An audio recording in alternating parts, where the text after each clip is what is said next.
কেতিয়া জানো বিহুলৈ ওলাব সিহঁত।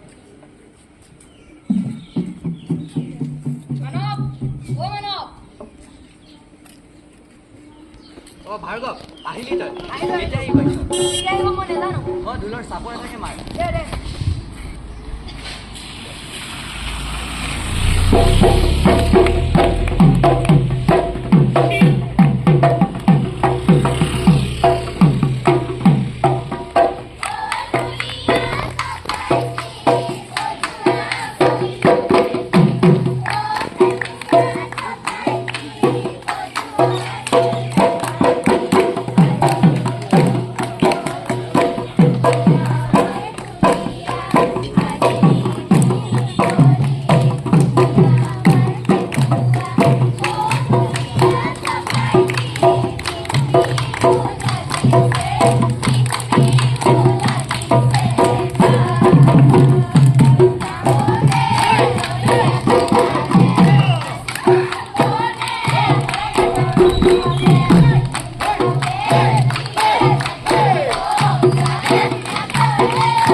তোমালোকে পাছত পাবা এতিয়া আমাকে বস্তুবা কাটিবলৈ দিয়াচোন বস্তুবোৰ যোৱাৰ কৰি কামত লাগে যা।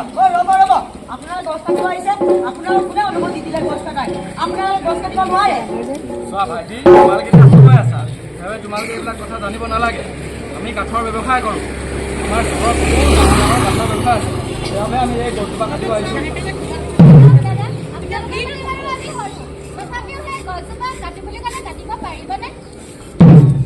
তোমালোকে পাছত পাবা এতিয়া আমাকে এই গছজোপা কাটিবলৈ দিয়াচোন। আপোনালোকে গছজোপা কাটিবলৈ গ'লে কাটিব নোৱাৰে নহয়। এই গছজোপাৰ লগত গাঁওখনৰ কিমান স্মৃতি জড়িত হৈ আছে আপুনি জানেনে? তোমালোকে আমাক এতিয়া এই গছজোপা কাটিবলৈ দিয়াচোন। তোমালোকে এই ঠাইখিনিৰ পৰা অলপ আঁতৰি দিয়াচোন। আঁতৰি দিব নোৱাৰি নহয়।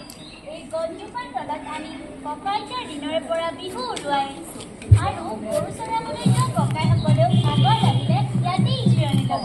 হ'ব দিয়া তোমালোকে আমাক এতিয়া গছজোপা কাটিবলৈ দিয়া।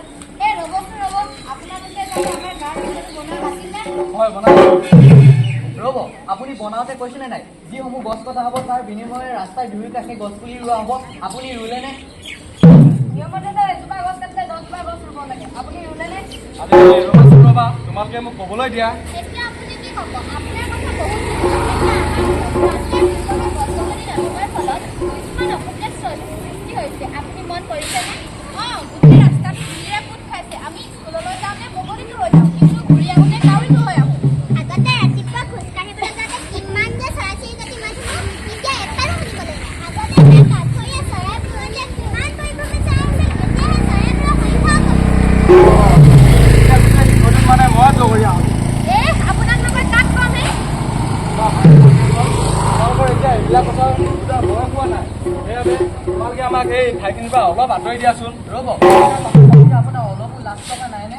আমাৰ সৰু ল'ৰা ছোৱালীবিলাক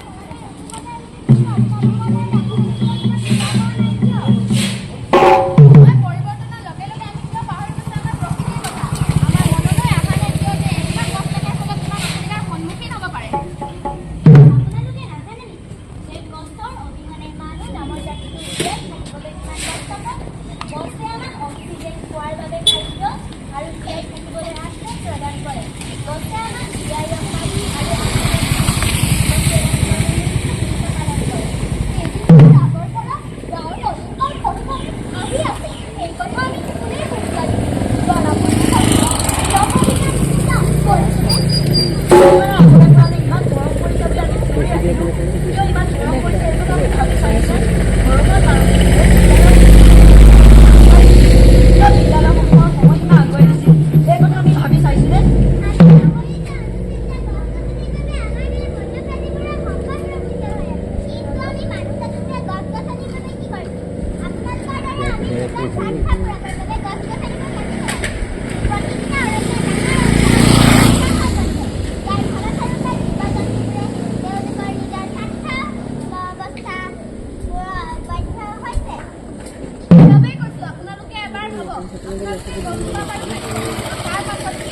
কি হ'ব আপোনালোকে এবাৰো ভবা নাই কিয়? প্ৰকৃতিৰ ওপৰত তাণ্ডৱ কৰিছোঁ, কিন্তু প্ৰকৃতিয়ে আমাৰ ওপৰত তাণ্ডৱ কৰিলে কি হ'ব? দেউতা গোটেইখন কথাটো সঁচাকৈ ভাবিব এই গছজোপা কাটিলেতো আমাৰ বাবে অপৰাধ কৰাব আৰু এই অপৰাধৰ পৰা আমি কেতিয়া উদ্ধাৰ হ'ব নোৱাৰিম এইবিলাক মই বুজি পোৱা নাছিলোঁ, মোৰ ভুল হৈছে। তোমালোকৰ এই বাসুদেৱন গছজোপা বা অন্য গছ গছনি কটাৰ কথা মই আগলৈ কেতিয়াও নাভাবোঁ। আজিৰে পৰা মই প্ৰতিজ্ঞা কৰিছোঁ, যি কামে প্ৰকৃতি নষ্ট হয়, যি কামে প্ৰকৃতিৰ ভাৰসাম্যতা বিনষ্ট কৰে, সেই কাম মই আগলৈ কেতিয়াও নকৰোঁ। নিজৰ স্বাৰ্থসিদ্ধিমতে এই গছ গছনিবিলাক মই কাটি পেলাইছিলোঁ, কিন্তু মই আজিৰ পৰা এই গছ গছনি মই কটাৰ কথা কেতিয়াও নাভাবোঁ। আমাৰ পলম আদিপতি হ'ল তোমালোকৰ আমাৰ এই দূৰভাৱে ক্ষমা দিছে ভৱিষ্যতে প্ৰকৃতিৰ ৰোধত পৰা কাম আমি কেতিয়াও নকৰোঁ শুনি ভাল লাগে। কেৱল আপোনালোকেই কিয় আমি জানো সকলোৱে একগোটকৈ প্ৰতিজ্ঞাবদ্ধ হ'ব নোৱাৰোঁ নেকি যে প্ৰকৃতিয়ে দুখ পোৱা কাম আমি কেতিয়াও নকৰোঁ। ভৱিষ্যতে এজোপা গছ কাটিব হ'লে তাৰ পৰিৱৰ্তে 10জোপা গছ ৰোপণ কৰিম। আহক ৰাইজ, বিশ্ববৰেণ্য যাদৱ পায়েংদেৱৰ সোণাৰী কাঠনিৰ আদৰ্শৰ দ্বাৰা আমি অনুপ্ৰাণিত হওঁ। আহক ৰাইজ, আমি প্ৰকৃতিৰ ভাৰসাম্যতা বজাই ৰাখোঁ। আহক